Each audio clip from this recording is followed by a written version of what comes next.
ಇಂಟರ್ಮಿಡಿಯೆಂಟ್ fasting ಇವತ್ತು date. ಇವತ್ತು ಇಡೀ ದಿನ ಬ್ಯುಸಿ ಇರ್ತೀನಿ ಬಿಕಾಸ್ ಈವ್ನಿಂಗು ಪಟ್ನಾಗೆ ಹೋಗ್ತಾ ಇದ್ದೀನಿ. ಬೆಳಿಗ್ಗೆ ಎದ್ದಿದ ತಕ್ಷಣ ಬಿಸಿ ಬಿಸಿ ಹನಿ ಲೆಮನ್ ವಾಟರ್ ಕುಡಿದೆ ಆ್ಯಂಡ್ ರೆಡಿಯಾಗಿ ನನ್ನ ಡಿಸೈನರ್ ಲಕ್ಷ್ಮೀ ಕೃಷ್ಣ ಬುಟ್ಟಿಗೆ ಹೊರಟೆ. ಯಾಕಂದರೆ ನಾಳೆ ಶೋಗೆ ನನಗೆ ಔಟ್ಫಿಟ್ ಬೇಕಿತ್ತು. ಇಷ್ಟು ಡ್ರೆಸ್ಸನ್ನು ನಾನು ಸೆಲೆಕ್ಟ್ ಮಾಡಿದೆ, ಬಟ್ ನನಗೆ ಈ ಡ್ರೆಸ್ ನನಗೆ ತುಂಬ ಸೂಟ್ ಆಯಿತು. ಸೊ ನಾನು ಬೇರೆ ಯಾವುದೂ ಟ್ರೈಯೇ ಮಾಡಿಲ್ಲ. After a long time Lakshmi ಅವ್ರನ್ನ ಮೀಟ್ ಮಾಡಿ ತುಂಬ ಖುಷಿ ಆಯಿತು. One of the most talented designer of our industry. Then time ಇರಲಿಲ್ಲ, ಮನೆಗೆ ಬಂದು ಅಲ್ಲಿಂದ ಸಲೂನ್ಗೆ ಹೋದೆ. ಥ್ರೆಡ್ಡಿಂಗ್ ಆ್ಯಂಡ್ ವ್ಯಾಕ್ಸಿನ್ ಇತ್ತು.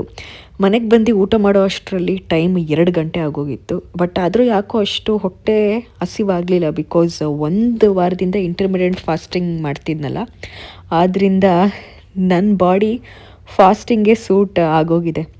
ರೆಸ್ಟ್ ಮಾಡೋಕ್ಕೂ ಟೈಮ್ ಇರಲಿಲ್ಲ. ಜಾಸ್ತಿ ದಿನ ಅಲ್ಲ, ಜಸ್ಟ್ 1 ಡೇ ಶೂಟ್ ಅಷ್ಟೇ. ಸೊ ಅದರಿಂದ ಸ್ಮಾಲ್ ಲಗೇಜಲ್ಲಿನೇ ಪ್ಯಾಕಿಂಗ್ ಎಲ್ಲ ಮಾಡಿದ್ದೀನಿ. ಏರ್ಪೋರ್ಟ್ಗೆ ಹೊರಟೆ. ಈವ್ನಿಂಗ್ ಬ್ಯಾಂಗ್ಳೂರಲ್ಲಿ ಒಳ್ಳೆ ವೆದರು. ಇಯರ್ಪಾಡ್ಸ್ ಹಾಕ್ಕೊಂಡು ನನ್ನ ಒಂದು ಫೇವ್ರೆಟ್ ಸಾಂಗ್ ಕೇಳ್ತಾ ವಿಂಡನ್ನು ಎಂಜಾಯ್ ಮಾಡ್ತಾ ಇದ್ದೆ. ಟರ್ಮಿನಲ್ 2 ಒಳಗಡೆ ಹೋದ್ಮೇಲೆ ಫ್ಲೈಟ್ ಹತ್ತಕ್ಕೆ ಮನಸ್ಸೇ ಬರಲ್ಲ. ಏರ್ಪೋರ್ಟ್ ಒಳಗಡೆನೇ ಇರೋಣ ಅನಿಸುತ್ತೆ, ಅಷ್ಟು ಬ್ಯೂಟಿಫುಲ್ ಆಗಿದೆ ಟರ್ಮಿನಲ್ 2. ರಾತ್ರಿ 8:20ಗೆ ಫ್ಲೈಟ್ ಟೇಕ್ ಆಫ್ ಆಯಿತು. ಲ್ಯಾಂಡ್ ಆಗಿದ ತಕ್ಷಣ ಬ್ಯಾಗೇಜ್ ಕ್ಲೈಮ್ ಹತ್ರ ಇರೋ ಟಿ ವಿಲಿ IPL ಮ್ಯಾಚ್ ಟೆಲಿಕಾಸ್ಟ್ ಆಗ್ತಿತ್ತು.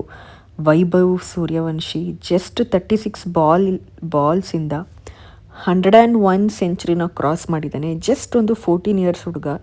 ಡೆಫಿನೆಟ್ಲಿ ಫ್ಯೂಚರಲ್ಲಿ ವೈಭವ್ ಒಬ್ಬ ಬೆಸ್ಟ್ ಕ್ರಿಕೆಟರ್ ಆಗೇ ಆಗ್ತಾನೆ. ನಮ್ಮ ಒಂದು ಇಂಡಿಯಾದ ಒಬ್ಬ ಮೇನ್ ಪ್ಲೇಯರ್ ಆಗ್ತಾನೆ, ಡೌಟೇ ಬೇಡ. ಏರ್ಪೋರ್ಟಿಂದ ಹೋಟೆಲ್ಗೆ 1 ಅವರ್ ಜರ್ನಿ. ಇದು ನನ್ನ ರೂಮ್ ಆಚೆ ಒಂದು ಚಿಕ್ಕ ಬಾಲ್ಕನಿ ಇತ್ತು. Good night. ಸುಸ್ತಾಗಿದೆ, ರೆಸ್ಟ್ ಮಾಡ್ತೀನಿ. ನಾಳೆ ಸಿಗೋಣ. Bye bye. Day 8 challenge complete.